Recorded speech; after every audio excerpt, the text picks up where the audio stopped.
Hey guys, and welcome back to this channel. In this video I'll be showing you guys how you can easily blur out someone's face or pixelate them on CapCut, like the mobile app. It is easier to do on PC, but they actually have like another option that you can use instead of like exporting it first and doing the rest and stuff like that. So you're just going to select your video and you're going to go to the effects tab instead.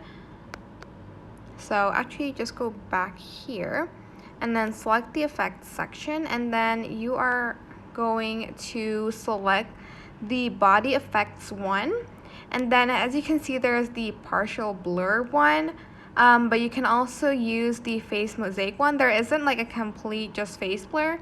You can adjust the range here and you can adjust the size of the like little squares. But I find that this is way easier than doing like the actual steps to like blur out the face. So yeah, that is it. I hope this tutorial was helpful for you guys. Don't forget to like, comment, share. Also subscribe to this channel if you haven't done that already. If you have any more questions, just leave it in the comment section down below. I will try my best to answer them all for you guys.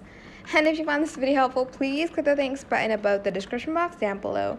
Thank you so much for watching. Bye!